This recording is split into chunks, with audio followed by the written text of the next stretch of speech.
Good morning student. आज मैं आपके साथ जो है एक बहुत इम्पोर्टेंट डिजीज़ कंडीशन है उसको डिस्कस करूंगी। और इसमें जो नर्सिंग कर रहे हैं बच्चे, जो थ्योरी के पॉइंट ऑफ व्यू से भी अच्छा है।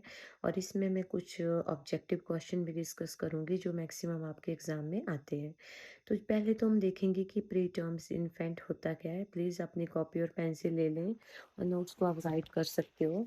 तो प्री टर्म्स इन्फेंट हमारे पास होता है कि मान लो जो भी इन्फेंट है हमारे पास बॉर्न हो रहा है 38 वीक से पहले, गेस्टेशन से पहले होता है, उसको हम प्री टर्म्स इन्फेंट बोलते हैं। मीन्स टर्म से पहले जो है उसका जो है वो बर्थ हो रहा है। और उस टाइम उसका जो वेट होता है वो लो बर्थ वेट भी होता है। प्री टर्म्स है तो ऑटोमेटिकली उसका जो वेट जो आएगा वो कम ही होगा। तो या तो उसका वेट है 1000 ग्राम से भी कम है या 1500 ग्राम से भी कम है। अगर उसका वेट जो है हमारे पास 1500 ग्राम से कम है तो हम उसको बोलेंगे very low birth weight baby. तो हम उसको बोलेंगे very low birth weight baby. और अगर उसका जो वेट है 1000 ग्राम से भी कम है तो हम उसको बोलेंगे extremely low birth weight baby. अब आप इसमें सिंपल सी बात है, आपने पढ़ लिया कि प्री टर्म्स बेबी होता क्या है। अब इसके बाद हम इसका जनरल सा पढ़ेंगे कि प्री टर्म बेबी के क्या सिम्टम्स होते हैं। तो पहले तो हम इसमें देखेंगे कि जो जो फ्लेक्सर मसल्स होते हैं, जो फुल टर्म मसल्स टोन के लिए रिस्पॉन्सिबल होते हैं, फ्लेक्सर मसल जो होते हैं प्री टर्म में एब्सेंट होते हैं। और एक जो होता है हमारे पास, ये बहुत इंपॉर्टेंट पॉइंट है आपको एग्जाम की अगर आप लोग तैयारी कर रहे हैं। एक तो प्लेंटर क्रेजेस जो होती हैं प्री टर्म्स बेबी में एब्सेंट होती हैं। प्लेंटर क्रेजेस भी इसमें एब्सेंट होएगी।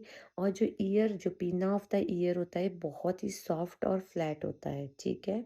और जो फीमेल्स क्लाइंट होती हैं उसमें जो लेविया माइनोरा होता है वो पूरी तरह से मेजोरा ने कवर नहीं किया होता है। और जो मेल क्लाइंट होते हैं, मेल इन्फेंट होते हैं, उनमें जो टेस्टिस होती है वो अनडिसेंडेड टेस्टिस हो जाती है। तो इसमें जो था ये जर्नली हमारे होता है प्री टर्म बेबी। और प्री टर्म बेबी में हम देखते हैं साइनिक एपनिया भी, कई बार एपनिया के स्पेल आते हैं। जिस एपनिया स्पेल्स का मतलब होता है कि बच्चे को साइनोसिस हो जाती है, वो पेलर हो जाता है, ब्रेडिकार्डिया हो जाता है, ठीक है। और इसमें जो होता है हमारे पास जो प्री टर्म बेबी होता है उसमें आपने ध्यान रखना होता है कि पोजीशनिंग का। नॉर्मली हम जो बच्चे को जो पोजीशन देते हैं वो हम सुपाइन पोजीशन में रखते हैं। लेकिन ये स्पेशली क्वेश्चंस होता है कि प्री टर्म बेबी में हम जो बेबी को जो पोजीशन देते हैं वो साइड लाइन पोजीशन देनी चाहिए या उसको उल्टा प्रॉन पोजीशन देनी चाहिए। क्यों? क्योंकि जो रेस्पिरेटरी ड्रेनेज होता है उसकी सिक्रेशन इजी हो सके। क्योंकि प्री टर्म के केस में आपको एक बहुत इसको मतलब अंडरस्टैंड करने की ज़रूरत है कि सरफेक्टेंट कम्स होता है और लंग्स उसके मैच्योर नहीं है, और इसीलिए रेस्पिरेशन में भी क्या हो जाती है, प्री टर्म बेबी में प्रॉब्लम्स हो जाती है। तो ये तो हमारा थोड़ा सा एक प्री टर्म बेबी के बारे में आपको मैंने बताया। अब होती है कि उनको प्रॉब्लम किस में होती है। प्री टर्म बेबी की सबसे पहली प्रॉब्लम होती है problem with the thermo regulation. वो थर्मो रेगुलेशन को अच्छे से मेंटेन नहीं कर पाते हैं। ये जो होते हैं बड़े ठंडे जैसे रहते हैं। अब ये बच्चे ठंडे क्यों रहते हैं? क्योंकि इनकी जो स्किन होती है वो थिन होती है और इनमें जो ब्राउन फैट होता है वो बहुत लेस होता है, जिसके कारण इनकी बॉडी से हीट जो होती है बहुत इजीली लॉस हो जाती है। इसलिए इनको थर्मो रेगुलेशंस में इस बॉडी के टेम्परेचर्स को मेंटेन करने में प्रॉब्लम आती है। और एक क्वेश्चन में एग्जाम में पूछा गया है, मतलब आपके एंट्रेंस एग्जाम में बहुत बार पूछा गया है कि अगर हमारे जो बच्चा है उसका थर्मो रेगुलेशन में उसको प्रॉब्लम आ रही है, ठीक है, उसमें ब्राउन फैट कम है, उसका सबक्यूटेनियस फैट कम है, तो बच्चे को हाइपरग्लाइसीमिया होगा या बच्चे को हाइपोग्लाइसीमिया होगा। तो आपने इस केस में याद रखना है कि अगर हीट लॉस हो रही है तो उसकी कॉम्प्लिकेशन होती है। हीट लॉस हो रही है उसके साथ ही जो बच्चा है उसको भी कॉम्प्लिकेशन होती है हाइपोग्लाइसीमिया और मेटाबॉलिक एसिडोसिस। ये चीज़ आपने नहीं भूलनी है प्री टर्म बेबी में। एक तो हाइपोग्लाइसीमिया होता है, एक मेटाबॉलिक एसिडोसिस हो जाती है और एक पल्मोनरी वेजो कंस्ट्रिक्शन हो जाती है, ठीक है। और हाइपोग्लाइसीमिया और रेस्पिरेटरी डिस्ट्रेस हो जाता है। और बच्चा जो है, बच्चे की स्किन पर बहुत ज़्यादा ठंडी पड़ जाती है, कूल पड़ जाती है। तो आपने ये भूलना नहीं है कि जो प्री टर्म बेबी होती है उसमें जो फर्स्ट प्रॉब्लम है that is a problem with the thermo regulation. Thermo regulation में प्रॉब्लम है। क्यों? क्योंकि उसके जो बॉडी का टेम्परेचर है वो मेंटेन नहीं हो रहा है, क्योंकि उसमें फैट कम है, ब्राउन फैट भी उसमें कम है, सबक्यूटेनियस फैट भी कम है, तो पहली प्रॉब्लम आ गई, problem with the thermoregulation. Second आ गई फ्लूइड एंड इलेक्ट्रोलाइट इम्बैलेंस की। मैंने आपको पहले भी बोला था कि जब बच्चा है उसको प्रॉब्लम है क्योंकि लंग्स अच्छे से मैच्योर नहीं हुए, सरफेक्टेंट लंग्स को अच्छे से नहीं मिल रहा है। इस केस में हमारे पास क्या होता है, जो रेस्पिरेटरी रेट होता है और जो ऑक्सीजन की डिमांड होती है हमारी बॉडी से बढ़ जाती है, जिसके कारण loss from the lungs, lungs में से फ्लूइड का लॉस होने लग जाता है। जो मैंने आपके साथ ऑलरेडी डिस्कस किया कि आपने इसको याद ही रख लेना है कि हाइपोग्लाइसीमिया और रेस्पिरेटरी डिस्ट्रेस के साथ मेटाबॉलिक एसिडोसिस की प्रॉब्लम हो जाती है। अब इसमें जो स्किन के में भी बच्चे की प्रॉब्लम होती है क्योंकि ऐसे बच्चे की जो स्किन होती है वो बहुत ज़्यादा थिन होती है। पहली प्रॉब्लम तो हमने बोल दिया, problem with the thermoregulation. Second problem थी problem with the fluid and electrolyte imbalance. अगर आप किसी भी एग्जाम की तैयारी कर रहे हैं तो आपको ये पता होना चाहिए कि अगर थर्मोरेगुलेशन में प्रॉब्लम आ रही है, दैट मीन्स आपका जो है ग्लूकोज का लेवल इसमें हाइपोग्लाइसीमिया और रेस्पिरेटरी डिस्ट्रेस और मेटाबॉलिक एसिडोसिस आ रहा है। तीनों चाहे आप इसको क्रैम कर लो, चाहे याद रखो, क्योंकि ये क्वेश्चन निकलेगा ही निकलेगा। उसके बाद हमने बोला कि इसमें problem with the skin. Skin के साथ बेबी की क्या प्रॉब्लम हो जाती है कि बच्चे की जो स्किन होती है वो फ्रेजाइल होती है, परमेबल होती है और बहुत ईजिली डैमेज्ड हो जाती है। तो इसलिए जब भी हमें इस टाइप के बच्चे पे जब हम एडेसिव वगैरह यूज़ करते हैं तो हम स्टैंडर्ड एडेसिव टेप का यूज़ करते हैं और banking tape with the cotton waiting हो जो उसमें कॉटन रैप या उसका और वार्म वाटर विद और सोप। ऐसे बच्चे पे हम सोप अप्लाई नहीं करते हैं, ठीक है। प्रॉब्लम विद इन्फेक्शन, अब हमें पता है पहली प्रॉब्लम थी प्रॉब्लम थर्मोरेगुलेशन के साथ उनको प्रॉब्लम है, उनकी स्किन के साथ प्रॉब्लम है और थर्ड प्रॉब्लम उनको इन्फेक्शन के चांसेस भी जो होते हैं वो बढ़ जाते हैं। क्यों इन्फेक्शन के? क्योंकि उनका इम्यून सिस्टम अभी स्ट्रांग नहीं हुआ होता है। इसके बाद आता है हमारे पास कि जब भी इन बच्चों को हम इंजेक्शन वगैरह लगाते हैं तो हम इनके मुंह में पेसिफायर डाल देते हैं और ये जो होता है सुक्रोज डिप्ड होता है और स्किन टू स्किन मदर के कांटेक्ट में हम इनको रखते हैं। और ये बच्चे जो होते हैं बहुत ज़्यादा जो होता है क्राइम की सिचुएशन क्रिएट कर देते हैं, तो इनको हम एक्सटर्नल स्टिमुलस से भी बचाते हैं। इसके बाद हमारे पास प्री टर्म इन्फेंट में हमने पढ़ लिया, लेकिन हम इसमें ये नहीं पढ़ेंगे कि इसमें जो हम फीडिंग जो देते हैं बच्चे को, जब हमने प्री टर्म इन्फेंट में बच्चे को जब हमने फीडिंग देनी है तो हम इसमें इसको ट्यूब फीडिंग देते हैं। अगर बच्चा ब्रेस्ट फीड नहीं कर पा रहा है तो हम इसको ट्यूब फीडिंग देते हैं और अप्रॉक्सीमेटली बच्चे का जो वेट गेन होना चाहिए 15 से 20 ग्राम जो होता है बच्चे का वेट पर डे इंक्रीज होना चाहिए, ठीक है।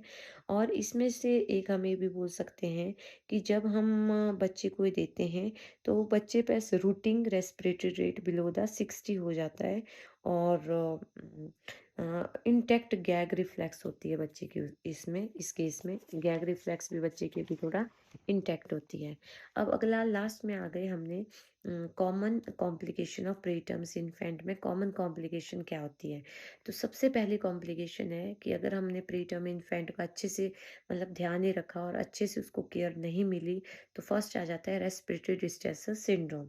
रेस्पिरेटरी डिस्ट्रेस सिंड्रोम आपको पता ही है कि इसमें क्या होता है, लिटर सर्फेक्टेंट है और बच्चे जो है वो अच्छे से रेस्पिरेशन नहीं लेके पाता है, जिसके कारण हाइपोक्सिया हो सकता है, एटिलेक्टेसिस हो जाता है और इंक्रीज द कार्बन डाइऑक्साइड का लेवल जो होता है लंग्स में बढ़ जाता है, पल्मोनरी हाइपरटेंशन हो जाती है, ग्रंटिंग हो जाती है, ब्रेथ साउंड में प्रॉब्लम आ जाती है और कई बार अगर हमने इसको अच्छे से मेंटेन नहीं किया तो बेबी की डेथ भी हो सकती है।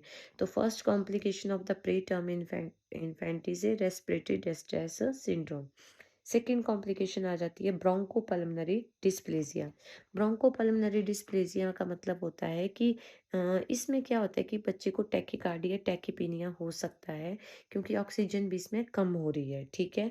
अगर थर्ड कॉम्प्लिकेशन आती है इसमें इंट्रावेंट्रिकुलर हेमरेज। जो बच्चा है उसके जो वेंट्रिकुलर है उसमें से आईसीपी रिलीज हो सकता है और इंट्रावेंट्रिकुलर हेमरेज के भी चांसेस बच्चे को हो सकते हैं और बच्चे की रेटिनोपैथी और प्री मैच्योरिटी, बच्चे की आइज में भी प्रॉब्लम आ सकती है। लास्ट कॉम्प्लिकेशन है नेक्रोटाइजिंग एंट्रोडाइटिस। नेक्रोटाइजिंग एंट्रोडाइटिस का मतलब होता है कि बच्चे की इंटेस्टाइन में भी इंफेक्शन हो जाता है, उसकी नेक्रोसिस हो सकती है, इमेच्योर फीडिंग होगी। तो आपने ज़्यादा नहीं, इसमें सिंपल सा मैं एक कंक्लूजन में बोल देती हूँ मैं प्री टर्म इन्फेंट होता है, जो 37 वीक से पहले हो गया और उसका जो वेट है या तो 1500 ग्राम से कम है तो लो बर्थ वेट है, अगर एक्सट्रीम लो बर्थ है तो 1000 से भी कम उसका वेट है। ये होता है हमारे पास प्री टर्म बेबी। जब हम इसकी बॉडी को देखते हैं तो इसमें प्लैंटर नहीं प्रेज़ेंट होती है, रिफ्लेक्स नहीं है। और ये इसकी जो स्किन होती है वो इंटैक्ट होती है और स्किन जो होती है बहुत ज़्यादा पतली होती है। ये जो बच्चा होता है अपने बॉडी के थर्मोरेगुलेशंस को भी मेंटेन नहीं कर पाता है और ये बच्चा जो होता है क्राइंग ज़्यादा होती है इस बच्चे में। जब हम देखें तो इसके सबक्यूटेनियस और ब्रोन फैट जो होते हैं इसमें बहुत ज़्यादा कम होते हैं। और जब हम इस बच्चे को देखते हैं अगर फीमेल है तो उसका जो लेविया माइनोरा होता है वो पूरी तरह से मेजोरा ने कवर नहीं किया होता है। अगर मेल है तो इसमें डिसेंडेड टेस्टिस होने के चांसेस होते हैं। अब इन्फेंट प्री टर्म इन्फेंट है हमारे पास। अब इसके बाद हमने बोला कि इस ये तो हमने पढ़ ली कि प्रॉब्लम थर्मो रेगुलेशन में है, प्रॉब्लम स्किन से हो सकती है, प्रॉब्लम इन्फेक्शन से भी, इसकी कॉम्प्लिकेशंस भी होती है। कॉम्प्लिकेशन में हमने ऑलरेडी पढ़ा, अगर हम इसको ट्रीट नहीं करेंगे तो रेस्पिरेटरी डिस्ट्रेस सिंड्रोम हमारे पास हो सकता है। और रेस्पिरेटरी डिस्ट्रेस सिंड्रोम के बाद हमने अगली कॉम्प्लिकेशन पढ़ी कि एक तो रेटिना आइज़ में भी प्रॉब्लम हो सकती है। दूसरा हमने पढ़ा इसमें ब्रोंकोपल्मोनरी डिस्प्लेज़िया भी हो सकता है, इंट्रावेंट्रिकुलर हेमरेज भी हो सकती है।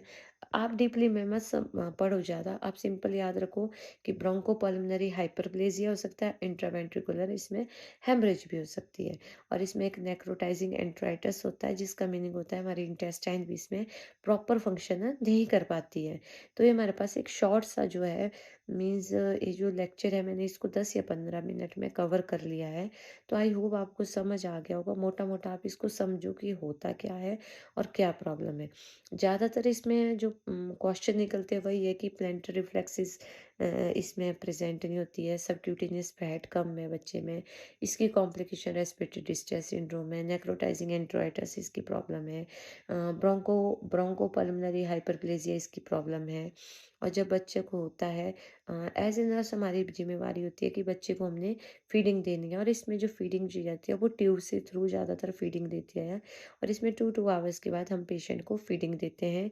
अगर फिर भी नहीं होता है तो पेशेंट को हम ऑक्सीजन, हाइपोक्सिया की कंडीशन है तो ऑक्सीजन दे देंगे।